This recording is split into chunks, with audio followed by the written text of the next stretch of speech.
Welcome to Srilakshmi recipes. ఈరోజు మనం cabbage gobi curry ఎలా చేసుకోవాలో చూద్దాం.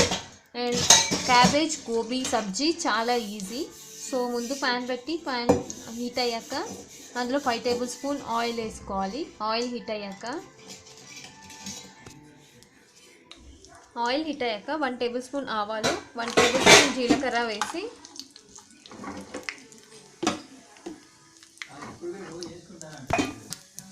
సో జీలకర్ర ఆవాలు వేగాక ఒక పచ్చిమిరపకాయ ఎండుమిరపకాయని 2 ముక్కలు చేసి వేసుకోవాలి. సో అది ఫ్రై అయ్యాక మనం కస్తూరి మేతి కొంచెం వేసుకోవాలి. కస్తూరి మేతి దాంట్లో యాడ్ చేసుకోవాలి. కస్తూరి మేతి వేసాక కర్రీ లీవ్స్ కూడా వేయాలి.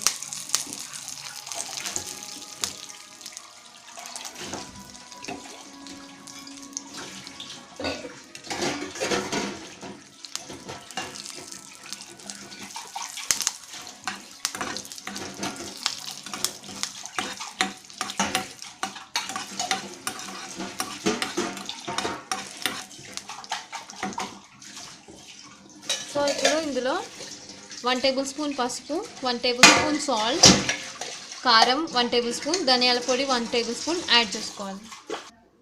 సో ఇందులో 1 table spoon salt, 1 table spoon పసుపు, 1 table spoon coriander powder add చేసాం కదా. మనం ముందుగా కట్ చేసి పెట్టుకున్న క్యాలీఫ్లవర్, క్యాబేజ్ ముక్కలు ఇంకా గ్రీన్ చిల్లీస్ కట్ చేసి పెట్టుకోవాలి. సో దీన్ని దాంట్లో యాడ్ చేసుకోవాలన్నమాట. క్యాలీఫ్లవర్, క్యాబేజీ, గ్రీన్ చిల్లీ వేసుకున్నాక కొంచెం 1/2 కప్ వాటర్ పోసుకొని మూత పెట్టుకోవాలి ఒక 5 మినిట్స్.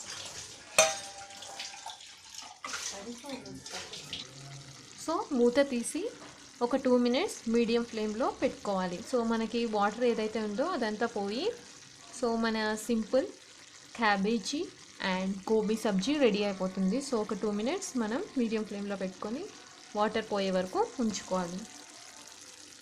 సో ఇందులో మీకు కావాలంటే జింజర్ గార్లిక్ పేస్ట్ కూడా యాడ్ చేసుకోవచ్చు. బట్ ఇది చాలా simple and healthy dish without any masala use చేస్తున్నాం కాబట్టి సో హెల్దీ డిష్ అనమాట. సో ఒక 2 మినిట్స్లో మనకి వాటర్ అనేది మొత్తం పోయి మన సబ్జీ రెడీ అయిపోతుంది. సో మనకి వాటర్ అంతా పోయి మనకు కావాల్సిన సబ్జీ రెడీ అయిపోయింది. సో దీనిపైన నేను ఫ్రెష్ కొరియాండర్ యాడ్ చేసుకుంటున్నాను అండ్ స్టవ్ కూడా ఆఫ్ చేసేస్తున్నాను.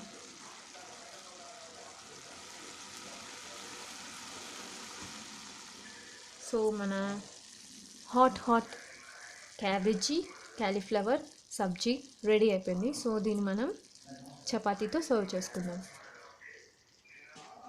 సో నేను దీన్ని చపాతీతో సర్వ్ చేస్తున్నాను. సో మీరు దీన్ని పూరీలో దేంట్లో అయినా సర్వ్ చేసుకోవచ్చు. అంతే, ఎంతో టేస్టీగా ఉండే cauliflower cabbage sabzi is ready. So మీరు కూడా ట్రై చేసి మీ ఫీడ్బ్యాక్స్ కామెంట్స్ శ్రీలక్ష్మి రెసిపీస్కి సెండ్ చేయండి.